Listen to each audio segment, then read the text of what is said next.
Assalamualaikum warahmatullahi wabarakatuh. Waalaikumsalam warahmatullahi wabarakatuh.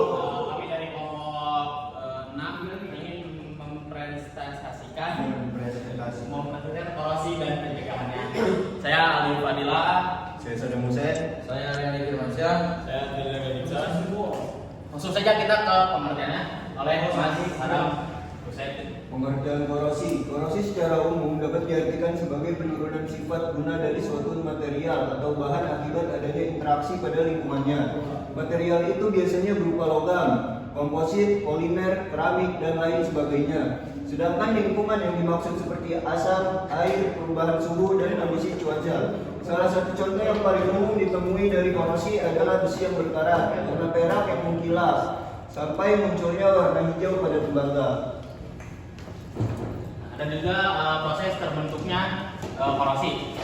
Proses terjadinya karat itu berhubungan dengan proses korosi, berawal dari suatu zat khususnya logam yang terpapar oleh lingkungan dan saling bereaksi, maka akan menghasilkan zat lain. Nah, zat lain itulah yang disebut dengan karat dan kemudian mempengaruhi tampilan dan kualitas logam tersebut. Perlu diketahui juga bahwa korosi berhubungan erat dengan sel volta sel yang bisa menghasilkan listrik berdasarkan pada reaksi redoks elektrokimia. Nah guys, sel volta memiliki dua sisi, yaitu anoda yang mengalami reaksi oksidasi dan katoda yang mengalami reaksi reduksi. Lalu gimana kaitannya? Ada syaratnya. Oke guys, syaratnya dari korosi besi Fe adalah permukaannya yang enggak rata harus mengalami kontak dengan O2 dan HO2 seperti itu. Terus ada proses terbentuknya, silakan dijelaskan Mas Redi. Ya, proses terjadinya korosi itu terjadi ketika besi yang tidak memiliki permukaan yang rata lalu terkena suatu tetesan air yang mengandung karat, sehingga reaksi anoda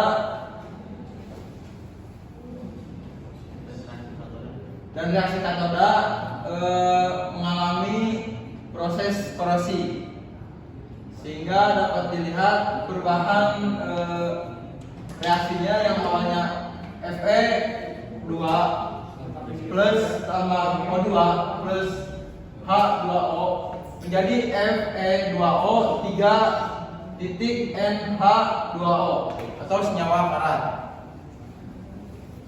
Oke, selanjutnya ada faktor-faktornya. Pertama itu ada air dan kelembapan udara. Air dan kelembapan udara merupakan salah satu faktor utama yang menyebabkan terjadinya proses korosi. Jadi korosi yang terjadi karena air dan kelembapan udara terjadi ketika kadar uap air di sekitar logam tinggi.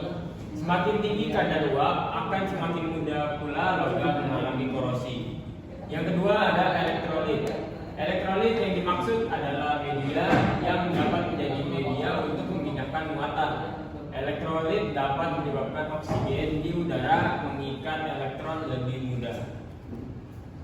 Selanjutnya ada 3 permukaan material yang tidak rata. Bentuk permukaan pada material juga berpengaruh pada proses terjadinya korosi. Semakin tidak rata suatu logam, akan semakin mudah pula mengalami korosi. Hal tersebut dapat terjadi karena kutub-kutub muatan pada permukaan logam dapat terbentuk. Padahal kutub muatan itu berperan sebagai anoda dan katoda. Yang keempat, terbentuknya sel elektrokimia. Ketika sel elektrokimia terbentuk, material yang mengandung potensial elektron lebih rendah bakal melepaskan elektron yang menyebabkan oksidasi. Dan oksidasi itulah yang sebenarnya menyebabkan terjadinya korosi. Nah, ada dampak selain tadi apa tadi itu faktor, ada dampak-dampaknya juga. Yang pertama adalah dampak bencana alam.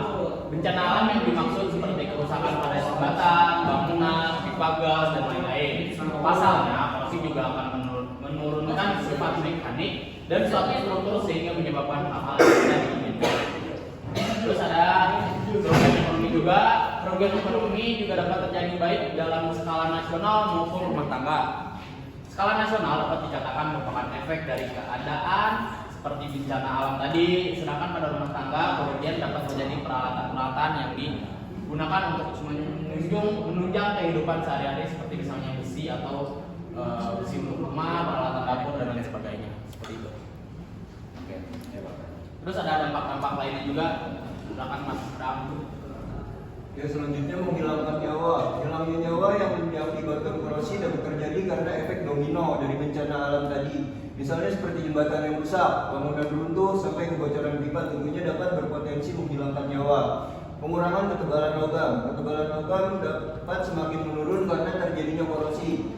Hal itu akan mengakibatkan hilangnya integritas mekanik serta kegagalan struktural dan kerusakan pada komponen logam. Hilangnya sifat permukaan yang penting.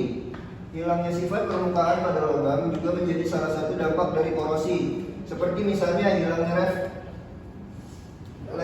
reflektivitas permukaan, konduktivitas listrik, hingga kemudahan aliran cahaya. Selanjutnya ada pun pencegahan untuk menghindari adanya korosi. Yang pertama yaitu usahakan supaya logam tidak berinteraksi langsung dengan udara di luar. Hal tersebut membuat lingkungan sekitar logam bebas oksigen dengan cara mengalirkan gas karbon dioksida. Dengan demikian korosi akan lebih sulit terjadi. Kemudian lakukan pengecatan. Dengan pengecatan, logam akan terlindungi dari udara luar karena tidak langsung bersinggungan. Dengan demikian proses korosi tidak akan mudah terjadi. Selanjutnya penggunaan electroplating. Electroplating ini adalah proses untuk melapisi permukaan logam dengan katoda dengan logam anoda. Misalnya seperti menggunakan seng. Seng dipilih sebagai pelapis besi untuk mencegah terjadinya korosi. Karena seng memiliki laju oksidasi lebih tinggi dari besi. Contoh sederhana yang dapat dilihat adalah pada mobil. Mobil dapat terhindar dari karat karena mobil sudah dilapisi dengan logam lainnya. Ketiga, mengorbankan anoda atau perlindungan katoda. Cara ini adalah cara untuk mencegah munculnya sel elektrokimia. Prinsip pencegahan korosi dengan perlindungan katodik atau katoda adalah dengan cara menyambungkan logam yang akan dilapisi dengan logam lain yang mengandung potensial elektroda yang lebih kecil, sehingga logam yang dilapisi akan terlindung. Lalu ada membuat panduan. Panduan ini dilakukan dengan cara mencampur besi dengan logam lain yang mengandung logam yang cenderung lebih tahan terhadap korosi.